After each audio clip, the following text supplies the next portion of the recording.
Hey everybody, what's going on? It's LiKwaiLao here today, and we have a special guest on the LFAM Streamers podcast.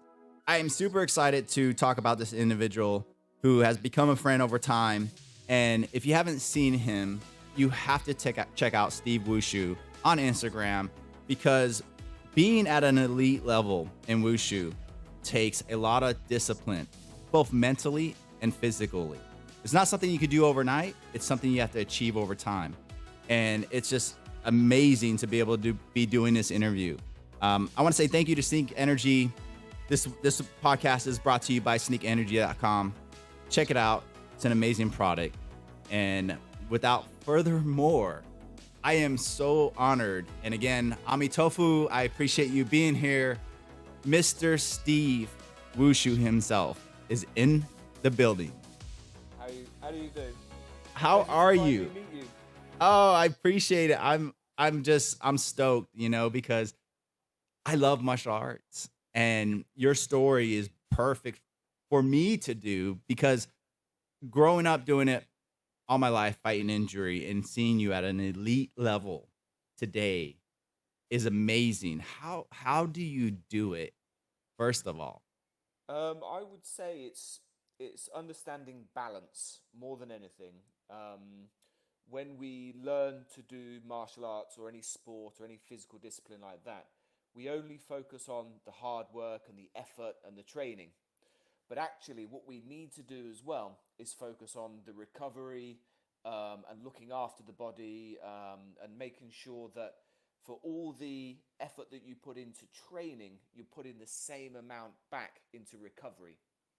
Certainly, as you get older, your body takes a hell of a hit from training. So you've got to find ways that work for you to avoid injury, recover from injury, and make sure you can just keep going with it all the time.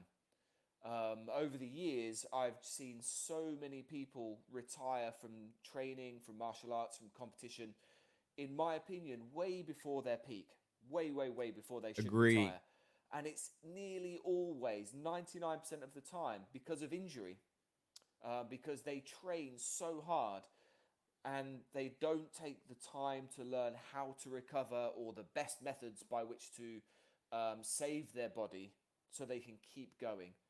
And having seen all of these things, I constantly educate myself and take it on board and learn new creative ways to make sure I can still keep training and still keep competing.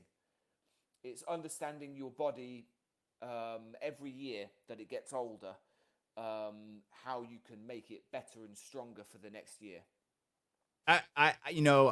If for those of you that haven't seen his training videos or what he does at Steve Wushu on Instagram, you guys can see it firsthand, from his weapon art forms to his forms in general, and even some of his stretching exercises. And you're gonna notice right away, like hands down, like wow, this is an elite athlete at your level.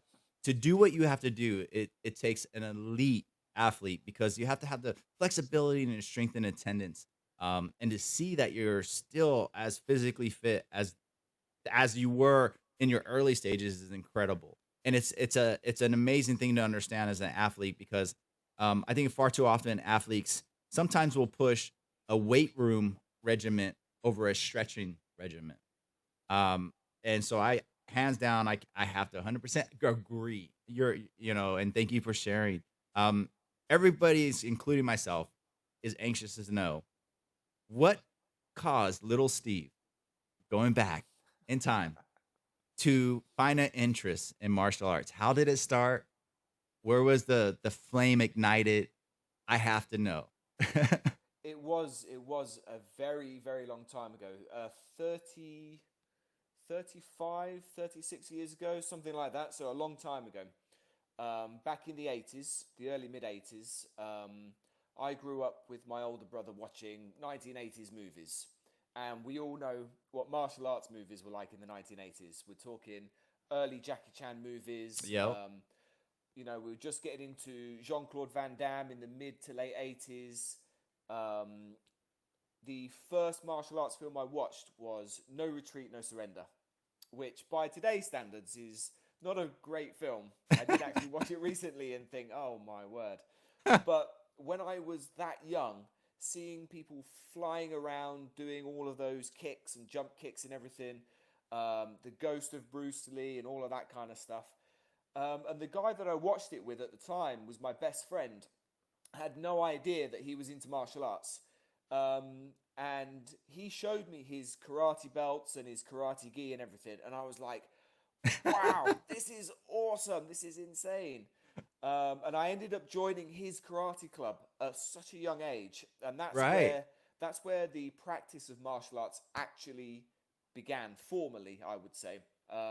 If you discount standing in the playground trying to do spinning back kicks on your best mate, really having no idea what you're doing and clocking him in the head. So That's a good friend.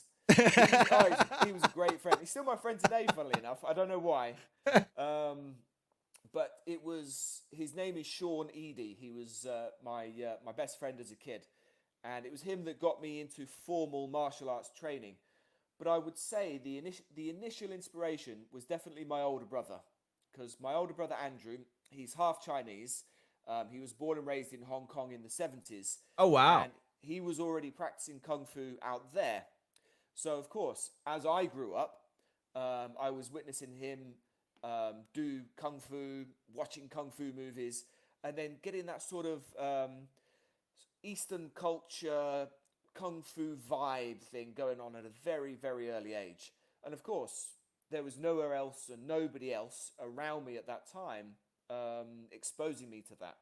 So I would say that my very, very early martial arts exposure, the thing that really sparked it off, was definitely because of my older brother Andrew. And then obviously it grew from that sort of formal training that I started with my best mate around the same time as well.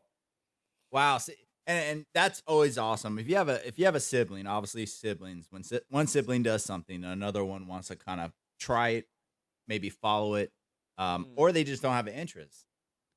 In this case, it was definitely, hey, I want to do and learn that. I know the feeling. I'm right there with you that the 80s era of Kung Fu flicks on VHS was amazing. It was. It was just like, wow, I mean, gosh, from all the different Taekwondo video martial art movies to the Kung Fu movies. I mean, let's just name it. And then of course Jean-Claude Van Damme comes through with like all these crazy blood sport and all this stuff. Like it just was like, oh my God, Cyborg was like a big deal, right? Cyborg is basically like we're kind of living in that today because it's kind of funny because a lot of the video games you see from like Borderlands or Cyberpunk, like I'm like that's Cyborg, that's like Exactly, yeah. the movie was ahead of its time. And if you watch a lot of these kung fu flicks or future kung fu movies that were like back then were in the future, it's kind of funny to see how video games have played out that. But to also it's like amazing birth to anime, and Yeah. anime sparked the interest again in martial arts. That when it fades out, it always seems like it comes back. Power Rangers sparked the interest in martial arts. Yeah. But what people don't realize, when you're seeing them do these choreography things and stuff like that, the people behind the scenes, the actors aren't always normally the ones doing it. It's the stunt man, it's the other actors behind the scenes in the costumes that are doing the actual work. Sure. And in your case, you went from being a sibling, knowing and learning something new to going into it competitively. Yeah. How did that happen? That transition where you said, "Okay, I'm going to go to that next level." Yeah, I never knew that I was going to be a competitor. I never knew that I had a competitive streak in me. I didn't know that existed. Um, the most amount of competition I really did initially that I can remember was playing soccer, football, as we call it over here, for my school team at the time. But as I started because I started in Shotokan Karate, that was the first thing I ever Okay. trained in. And my sensei at the time obviously saw something and put me into competition straight away. You'll see on my Instagram profile recently, I think a couple of months ago, I finally found my first karate competitions. So I posted those videos on my Instagram on my Instagram profile, and I think my very first competition, I either won or got second place. But that also sparked an interest. I was like, wow, I absolutely love this feeling of getting up, doing this kata in front of all these people. I think it's a performance streak that I had. I think that's what it was.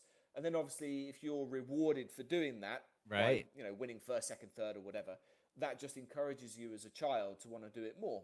And henceforth, everything sort of grew from there in that sense as a competitive athlete. And from that day on, right to this very moment, I've always been a competitive athlete, not just in martial arts, but then in everything else that I've done as well. Right. Now, when you said your first art was actually a form of karate, Yes. and then after that, how did wushu find its way into your life? And what age were you when you made that transition? Because a lot of people don't realize, obviously, either when doing martial arts, some children will just stick with one art. I Mm. found, and a lot of it was because of Bruce Lee. Hmm. Bruce Lee, and listening to his philosophy and things like that. Um, I found early on that, you gotta try every art. You gotta learn something. Everything has its weaknesses and strengths. If you want to have different counters or different moves, learn different arts. Keep your mind open. Mm. And Hmm. he, at a young age, for me, it was like I want to learn more. Like, Yeah. and what happened? What transpired you to go from just karate to a different form? And was it wushu right away, or was it something in between there before you got to wushu? Um, Interestingly, I think I got to about the age of 12. I think it was about 12. Just completed my first dan black belt, junior black belt in karate. I'd also won at the junior national karate championships. So I'd already reached a high level in karate. And I'd seen what sort of lies beyond as well, as far as being a competitive karate athlete would be. But at that time, I was also seeing other martial arts. So as I got older and I started to go to the library, and bearing in mind we had no internet back then, that's No. talking the What early was internet? 1990s. Exactly. So in terms of literature and resources, the best I had was my local library. Um, and what we have a bookstore here called W.H. Smith's, which back then was one of the largest bookstores. So I used to go in there and order books on different martial arts, boxing, kickboxing, kung fu, and I started basically searching the world as best I could for different types of martial arts, something to pique my interest. Um, Around about the same time, my neighbour, I had a new neighbour join the housing estate, and he owned a Chinese takeaway just up the road from me, and he just moved here from Hong Kong, and he used to practice kung fu when he was in the army in Hong Kong, and he brought with him video CDs, VCDs, Yes. Oh my gosh. right?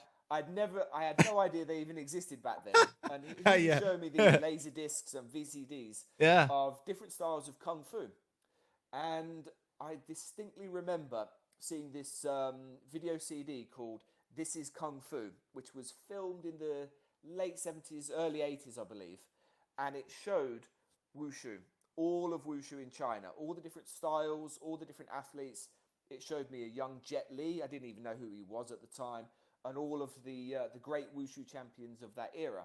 And I was just like, "What is this? It's beautiful. What is this?" It's what I see in the movies. And I was like, "Wow, this is incredible. What is this?" And of course, Simon, his name was Simon Tang. He explained what kung fu, what wushu is. He had a whole library of books and everything. And that really started me on the path to Chinese martial arts. I read books on Taoism, Confucianism. He had a copy of the Tao of Jeet Kune Do, which I read, which was absolutely transforming for me in much the same capacity that you were saying. Yeah. It teaches you so much about having an open mind, learning different martial arts styles, absorbing everything, throwing away the uselessness. And it really set me on a journey. And I think for my early teens, maybe 13, 14, going into 15, I was searching around for other Chinese martial arts, different types of kung fu, Choi Li Foot, Wing Chun, Lao Ga, Praying Mantis, different styles of Shaolin. And I was learning a lot of these mostly through videos that I could find and books that I could buy to read. I was starting to get to the age where I could start traveling to London as well, where in Chinatown they had a lot more of these resources for me to Oh get hold yeah. of. So my early mid-teens was a very, very transforming period because I learned so much about different martial arts, and I finally found a book called Wushu. I didn't have I didn't have an idea of what it was really, and it was a book that was printed in the same year that I was born, 1981, decades ago, and it was made by Donnie Yen's mum, Bosin Mark. Okay. Some of your listeners might be familiar with the book, and it's basically a yellow A4 softback book, and it's one of the earliest English printed books that you can buy on Wushu. It describes what Wushu is, where it came from, and it has a lot of pictures of a young Donnie Yen doing Wushu in the United States. And again, I was just like, I've got to learn this. I absolutely have to learn this. Unfortunately, that book had some basic instructional methods in there, basic training, basic conditioning, stretching, and that sort of thing.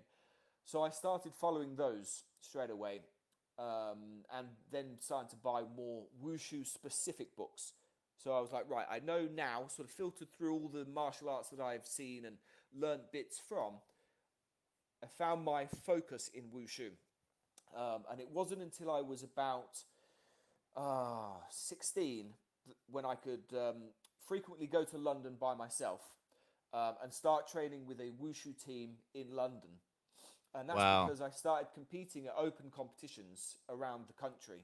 Right. So I was competing in these open martial arts competitions in very crude Wushu forms that I'd learned from books and videos. Some of which I will probably never post online because it's incredibly bad. But I started competing at these open competitions with these very, very crude self-taught Wushu forms. But it also gave me exposure to actual Wushu teams Right. around the country. And this is how I found my very first Wushu club, which is where Ray Park used to train in London. Yep. And Wow. that's how that connection was initially made. We're talking 1996, 97, so sort of the end of Ray's Wushu career. Yep. So I joined this London club, and that then really was the start of the major Wushu journey. That's where I went from there. Things developed quite quickly after that, once I'd really found my focus and got grounded in that. Wow. See, that's incredible. And the fact that you were so young and so determined, okay, to just get a child to read a book is one thing, right? To keep a focus day in and day out is a whole nother level. And I could totally transpire with the books. I have a bookshelf in the room next to me that I keep a majority of my books, and including my Jeet Kune Do book. It's right there, Who doesn't? I tell people, if you love martial arts, you have that book. That book is. It is. I tell everybody that is like the MMA Holy Bible, right? Mm-hmm. Mixed martial arts. Like that is it. He defined a lot of odds, and he pissed off a lot of people because why are you teaching our Eastern culture to the West? And I even remember in the 80s, it was still very touchy, and people don't realize that. I remember how touchy it was. But again, incredible to be so young and have that mindset day in and day out to study just basically from pictures and written words on how to do something. It's not easy, especially Wushu. I mean, Wushu is a lot of movement. I want to say it's more pro right side, Definitely right-sided dominant. Because from what my experience, and but for me, like you, when I first saw it, I was like, oh my god, I love the movement. I love the forms. It was just like the fluency was just like, how do I move like that? I want to learn that. Um, and it was amazing to me from the other martial arts on how I could see some of the influence being like almost weaved inside of wushu, and it was just Mm. like, wow, this is amazing. Um, uh, somebody personal to me, one of my sifus, Master Chan, his teacher was a 33rd generation monk from Shaolin, Northern style praying mantis, and Mm. that's his strong form. And like you, training the wushu students to go on to do better things like film and stunts and things like that, or competing, such as yourself when you went on to competing and you started doing the tournaments around London and stuff. When did you find that, okay, wushu is now my form. This is my life. This is what I want to do. This is what I want to do to get to a Olympic level. This is what I wanted to do to become, my club personally. Because obviously, wushu stole your heart from then on. Yeah. And when did you start competing at that elite level? When you knew, I'm ready. Yeah. So obviously when we're sort of mid-teenagers, 15, 16, 17 years old, there's a lot of pressure on us at home and at school and culturally to start deciding who we're going to become as adults, what direction in life we're going to take. Are we going to continue education? Are we going to go to college and major in sports or law or something? We are all pressured to have a direction. um, I had it in my mind that I was going to do one of two things. I was either going to join the armed forces as an officer and follow in the footsteps of my family, or I was going to do wushu and take it to the highest level I can.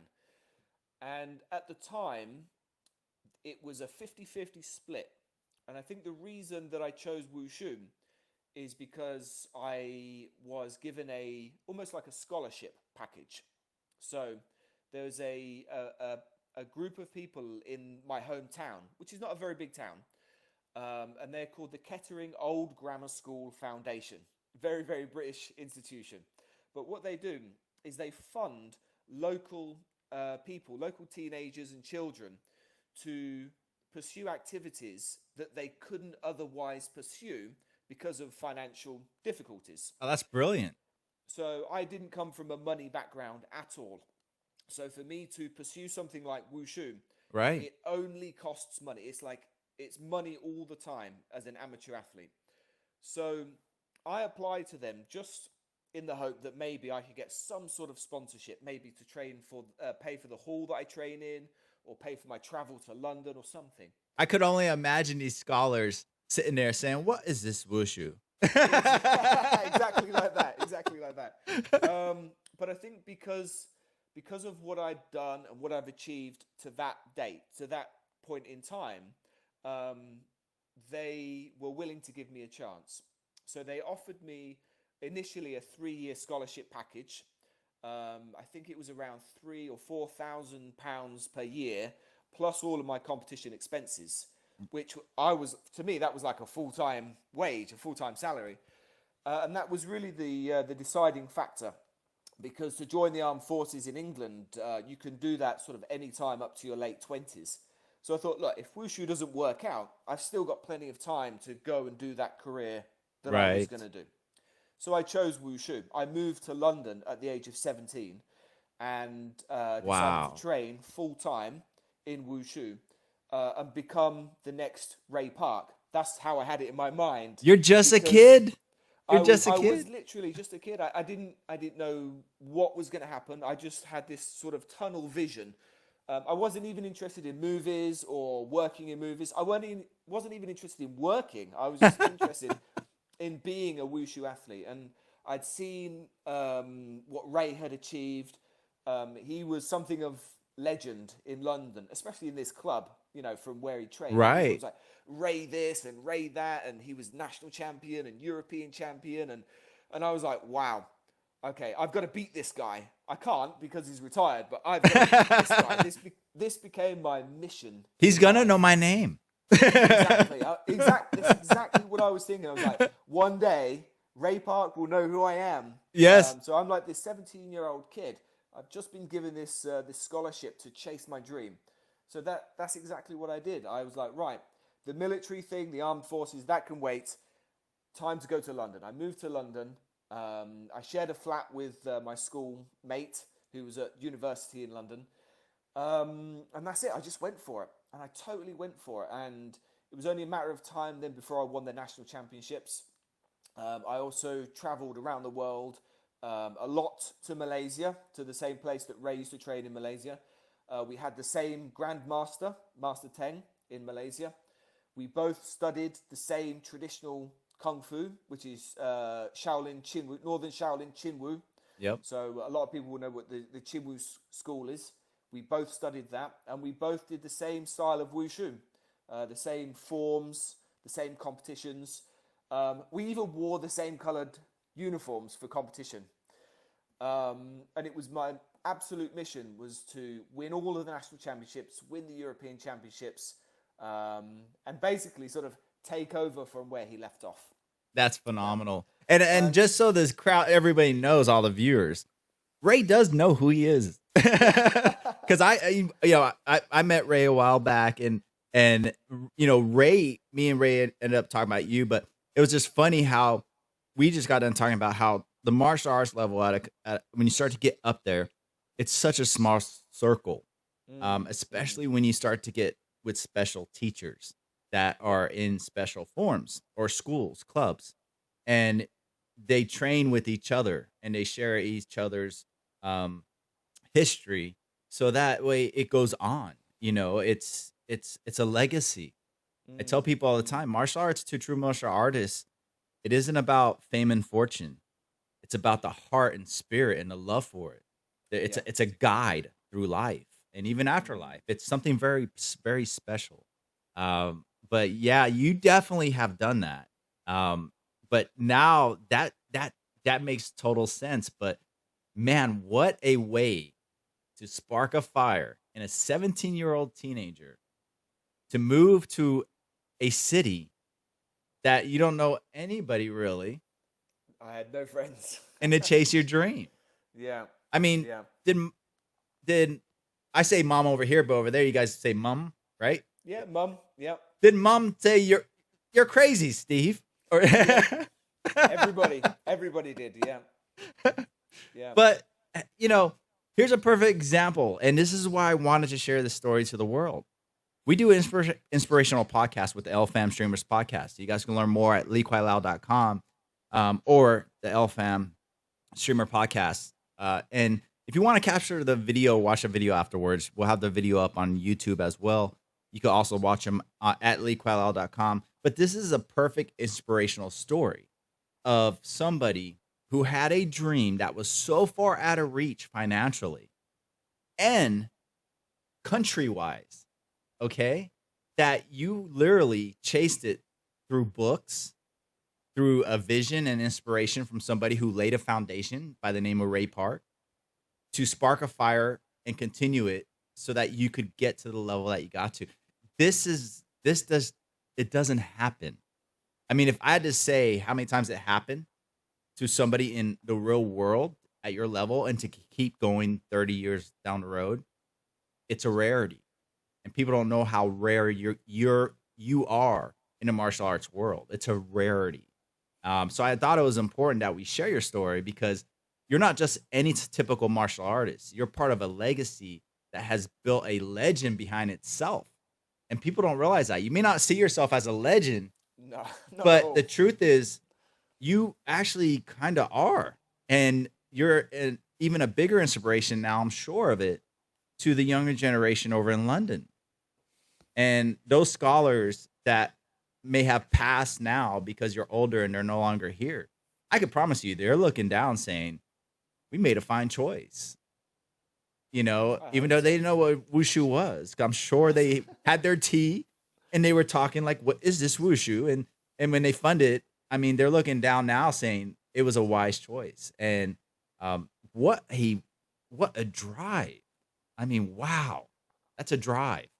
it's you're absolutely right when you say that it has to be something that it goes so deep that it touches the soul, that it becomes a part of you. Because if it doesn't, you're very quick to get rid of it. It's something you do rather than something you become. And to have that sort of passion for such a long time, it really has to be something very, very special about, it's in your DNA. Um, I think when you start something like that so young, when you're at a young age where the blueprint for your life is developing, and everything that's influencing you at that time um, is out there, that's when whatever you're exposed to is going to stay with you your whole life. So at that young age, when you're exposed to something like martial arts, the chances are you are going to stick with that in some capacity for your whole life. And quite interestingly, this year, 2020, we've all had a terrible year with the COVID situation. This has been the first year in 25 years that I have not competed in martial Wow. arts. The first year in 25 years. And I've trained probably less than six weeks in total for the whole year with my coach, which has been absolutely incredibly bad. And what it's taught me is that wushu and the routine of training and the lifestyle and the focus, it is so important to me as a person and my life in general that without it, everything tends to fall away. I've noticed over the course of this year that I've been less focused, less determined, less enthusiastic about everything in general. And not because I'm bored or lazy or tired or anything like that, but simply because the real substance of who I am has been reduced Correct. through means other than my own fault, because I can't go and train with my coach and my team, and I have no competition to set my focus to. Although I've managed to train by myself and do some training in the gym when the gyms have been open, it's been nothing like it has been for the last 25, 30 years. This is a very unique situation this year. And that has really, really showed me the value, the importance of what wushu is to me. It's not just a physical pursuit. No. It really is everything that makes up who I am as a person. And that is probably the main reason why I will never retire. Although I will change as I get older, what I do, how I compete, how I train, that will change obviously as I get older, as it Right. has done since I was younger to now. But you adapt. But you adapt, exactly. Right. But the most important thing is it will never leave. It will never go. It will always be the main thing that drives me from minute to minute and day to day and year to year. I And totally see that in you. You know, the amazing thing again, going back to how you adapt with the 2020. We've talked with a couple athletes already on the show, and even if everybody who does something, but athletes in general who have to go to facilities to facilitate these activities in front of large crowds and judges and travel. I mean, you are in constant contact with people on a mm, day-to-day basis. And that had to been horrendous to just automatically hit the brakes. yeah, And for some people, you uh some people it can affect them with depression or anxiety, or they could just feel a sense of loss. mm, And we talked about this before early on before we started the podcast about how amazing it would be if the world could have wushu or any form of martial arts in elementary school at an early age, and mm, how it mm, gives you that concentration, that focus. And this is a perfect example on how it given you so much along the way, but to recognize it now and know that, even in 2020, I can't stop. I can't change. I can't just give up hope of what I am and what I've built. This is my foundation. This is my roots, and I'm gonna keep it strong. I'm gonna keep nourishing it. Going into 2021, where do you see your martial arts going? Your training. How do you see this upcoming year? Do you Are they gonna go back to doing competitions this coming year? What have The they talked yeah, about? the plan generally around the world, certainly in Europe, is really to try and bring these competitions back. In Wushu, we've seen a lot of online competitions. I personally haven't competed in any of the online competitions. Um, I think that's just really a personal choice. My coach and my teammates all agree on that as well. We very much like to do our competitions at the venue in person, real time, rather than doing those online. That might be something that continues into next year, but I do know that a lot of planned and cancelled competitions from this year are going to try and go ahead for next year. Particularly, the World Wushu Championships is meant to be in Dallas in around October, November next year. So I haven't competed in the United States since 2002. Wow. So I did the World Chin Woo Championships in Dallas, Texas, in 2002, which I won. I won 6 gold medals at that competition. And that was the last time that I competed in the United States. So Wow. to go back to there Yeah. in 2021 in Dallas as well for the World Wushu Championships is a very important competition for me. So I'm really hoping that it does go ahead. And at the moment, all signs are indicating that it will. But of course, none of us really know what's going to happen in that capacity next year. Whether the United States has travel restrictions, whether Great Britain has travel restrictions, that remains to be seen. All that I can do is really focus on what I have control of myself. So going into the new year, I will be doing a lot more training at home. The gyms are quite readily available now, again, in England. So a lot more training in the gym. Focusing on developing my physical ability, Right. where I can't train wushu in a competition sense. So a lot of stretching, a lot of conditioning, a lot of foundation building. You can never build enough foundation, especially as you get older. So next year, I'm going to be 40 years old. For people to compete in wushu at 40 is unheard of. It is. But for me to do that, I relish that challenge, and I see it as an opportunity to really work hard on my physical ability to offset injury, to prevent it from happening, but still maintaining that high level of physical and technical ability. In order to do that, I have to do the groundwork.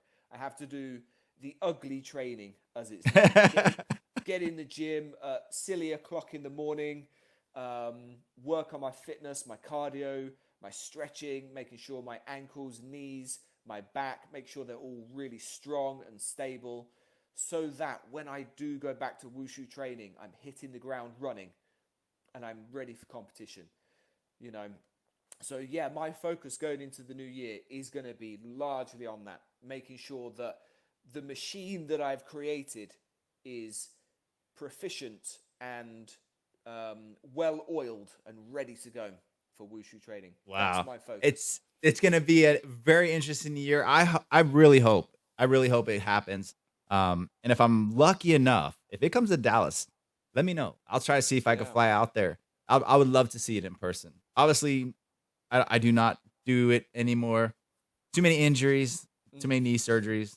Um, Again, to compete at this level at that age, unheard of.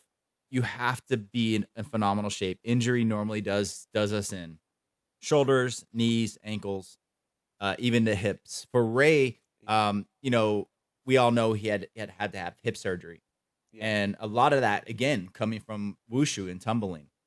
It's a lot on joints, and I've said it time and time again. If you haven't seen Steve Wushu's Instagram, again at Steve Wushu, go there, look at it. Phenomenal shape.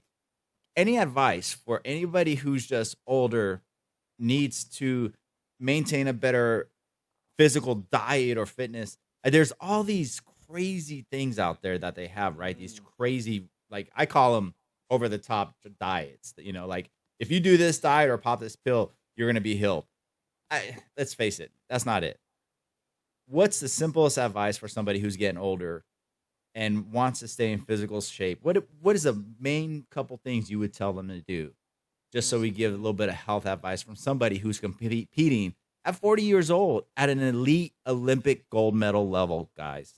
He didn't share this with us. So get your pen and paper out and write it down. So, absolutely, as you get older, you quite rightly say, um, taking care of the body is the most important thing. Um, you can still train and learn technical things and skill things, but you've got to be very aware of what your body is capable of doing. And the harder you push the skill things, the more your body's going to fight back with injuries and things like that. The two most important things I would say for anybody at any age, but especially as you get over the age of 30, when you start getting over the age of 40, drink more water and stretch more. Because these two things are the foundations for your body to be mobile, and to be pliable and comfortable. Most injuries come from inflexibility. I do agree some injuries come from over flexibility and lack of strength, but that usually comes a little bit later. That's something you have to include as you take training a little bit more seriously. But for 99% of people out there, you're not flexible enough. Nope. You're not flexible enough.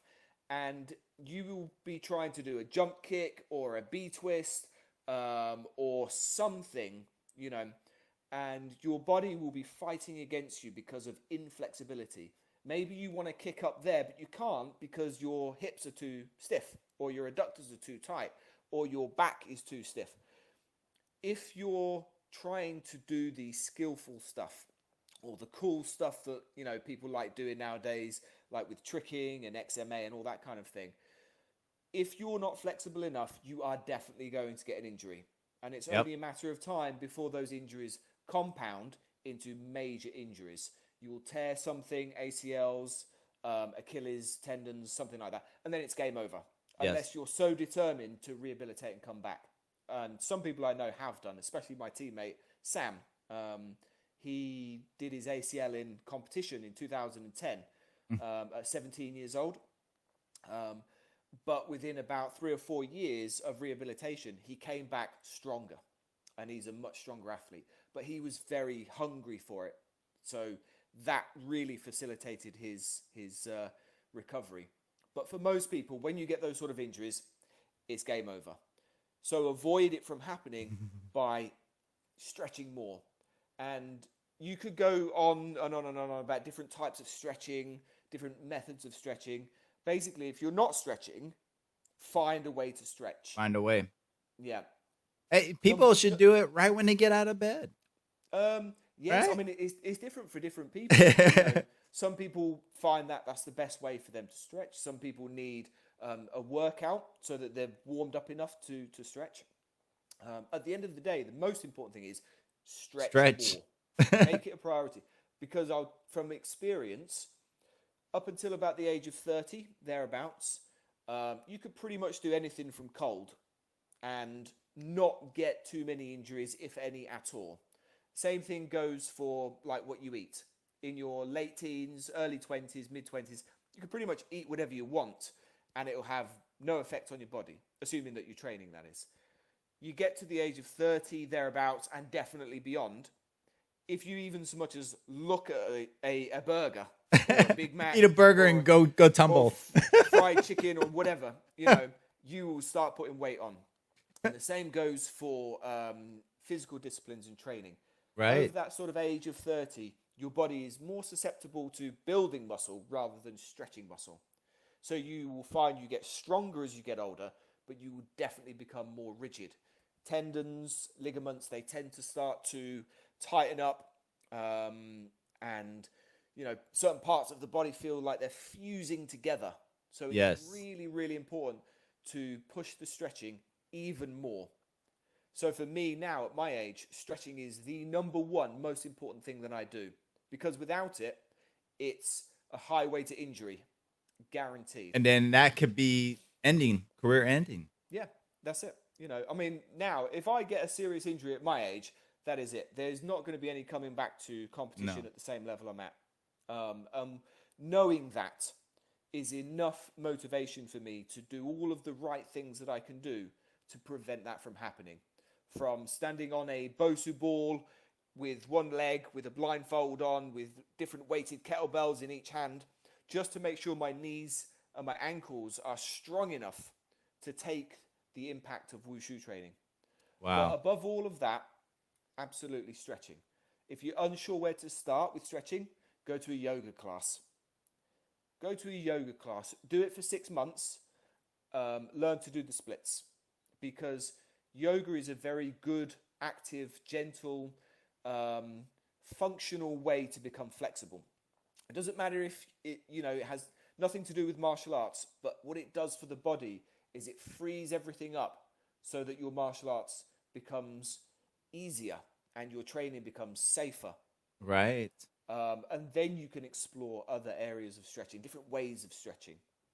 But yeah, stretching and drink more water for sure. There you have it. From somebody who competes at an elite level, okay, and is a gold medalist in their category, a legend in wushu. Yeah, water stretching will change your life. It's that simple. It's funny how something has simplicity, but yet we make it so complex. Yeah. But if you read Bruce Lee's Tao of Jeet Kune Do, simplicity, the quickest time between 2 points is a straight line. Straight line. Keep It is so things true. simple. Always reduce it to simplicity. That's it. It's a beautiful way to put it. A world of knowledge inside that head. And I just want to say, like, it's been phenomenal. We're definitely going to be doing some more future podcasts with Steve and his journey, because he has so much to give. He has so much knowledge out there. We didn't even get into the competition status on what goes on at these competitions and things like that. Because I know there's a lot of martial artists out there, especially in wushu, that would like to have the little bits of knowledge here and there.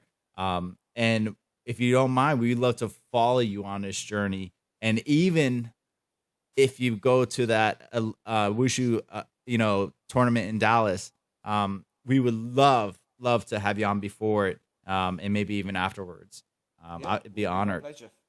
Absolutely. Real quick before we get off, if you had to say, traveling around the world and learning wushu from different teachers and stuff like that, what is your most memorable experience up until now in your life as an athlete that you will always cherish when it comes to your martial arts? What is the most memorable thing that comes to mind? And I know it's a tough question because you've done a lot. It's a tough question. But if you had to put something there, I'm just curious, because you've seen so much and you traveled so many places. People don't realize you traveled, Korea, like all over. Yeah. I mean, a lot of places. 7 different countries in the last 20 years. Yeah, it's phenomenal. What is a memorable moment at an event or something that you will cherish that has been through your career to now?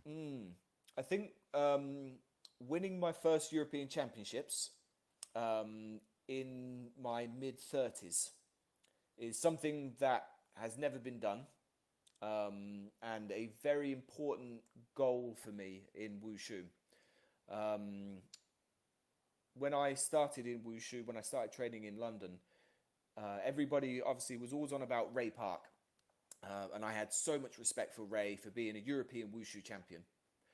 And it was one of my most important goals to become a European champion. And even though I've competed in world championships, I've even won the Chinwoo World Championships, which is a wushu competition, but not the official World Wushu Championships. Right. The real main goal for me was to equal what Ray has done in wushu. and win a gold medal at the European Championships. Once I'd got over the age of my 20s, I thought that would never happen. I was really starting to think, that's it. It's not going to happen. If it was going to happen, it was going to be in my prime, in my 20s. And it didn't happen. It didn't happen. I had to wait until my mid-30s. I had to wait that long before that finally happened.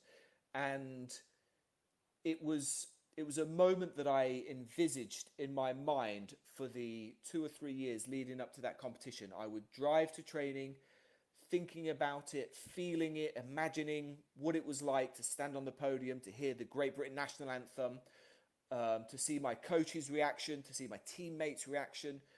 I really thought long and hard about it. I tried to make it a reality. Right. And in 2014, I made it a reality. And I became the first European Wushu champion in that event since Ray Park in the mid-90s. How awesome is that? And for me, that was really, really important. It was so significant. It was obviously a team effort. You know, my coach had as much to do with it as I did. My coach, by the way, is Mike Donoghue, who was also Ray Park's teammate on the Great Britain Wushu team in the mid-90s. Wow. So they actually knew each other very well. But it was Mike's coaching, together with my determination in training, that made that a reality. So for me, that was the most significant thing, most significant memory of all the things that I've done, of all the places that I've been, the teams that I've trained with, the countries that I've been to. That for me, because it carries so much weight in my life from a much younger age where it all began. So I'm hoping that there's going to be something more significant in the future, but we'll see. What a perfect way to come back from a 2020 year of holding the brakes, right? Of basically the world, right? And then all of a sudden to come back 2021 where you won it once before in Dallas, and to win it again would be an amazing part of your journey. I strongly believe you could do it. Your mindset's incredible to know that you never gave up on your dream, and you visualized it. You put out that they say if you truly believe in what you are chasing in life and you could envision it, they say scholars have said this now, even at Cambridge, all right? If you could envision it, you could change it. You could change that outcome of your future. And you know what? You did. You did it. And I could only imagine the hype and the emotions as you stood on top of that podium, listening to the Great Britain national anthem. Well, it gave me chills. It gave me goosebumps because, I mean, incredible. And definitely got to give you applause for that, because that is not an easy task when you're competing with so many elite athletes at that level to get there. Incredible. Thank you. And I want to thank you, for coming on and sharing one of his most memorable moments, guys. We do this in real time. We don't cut and edit. We don't edit our videos because the emotion, everything is real. I'm LiKwaiLao. I want people to understand what we do and what you do, and know the emotion is real. And there's nothing to hide here but true inspirational stories of amazing individuals, talented individuals that are just like you and me, who pay the wave. And now you guys out there can hear these stories of inspiration and follow these individuals like at Steve Wushu on his Instagram, and have that passion and desire, and know age is just a number. But the gift and determination of keeping it inside your heart and soul is priceless. Absolutely priceless.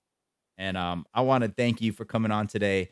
I'm looking forward to us having more of these conversations in the future. I see it happening sooner than later. Some people would say, oh, maybe down the road, we'll do another one. I'm doing another interview with you. We're going to do a couple because I want to know more. And maybe next time, I'll even take some of that footage of hopefully that Dallas competition, if it happens, and we'll show people on our YouTube and everything and part of your video what you do. It's been a pleasure having you here today. And cheers, mate. Yes. Cheers, mate. Thank you very much. Everybody, this is Steve Wushu at Steve Wushu, Instagram.com. If you haven't followed his Instagram, drop him a follow. Where can they see some of your other videos? Do you have a YouTube as well? If you YouTube Steve Wushu, I put loads of competition videos up there dating right back to 2001. So I'm in the process of basically uploading all of my competition wushu videos that I have over the last 25 years. It takes time because there's a lot of competition videos. So absolutely, if you head to Steve Wushu on YouTube, you'll start to see all of the competition stuff up there. Perfect. You heard it. Steve Wushu, YouTube.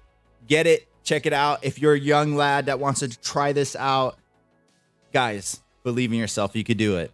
And it's trust me, when you do martial arts and you play a sport, I could promise you, when I played football, which is soccer, I should call it football, obviously, soccer, my soccer was on point because of my wushu and my martial arts. People could not, I would do things on the field or hit certain kicks midair that I could rotate my body and do things that people couldn't do. True. It Very true. is amazing what it does to your sports game, including my jumping, on a basketball court. So martial arts goes a long way. So again, I want to thank you for coming on with us, Steve. Thank you so much. Bless you and your family. Bless you on your journey. I'm looking forward to seeing more of you in your tournaments. Thank you very much. Have a happy Christmas and a great new year. Thank you.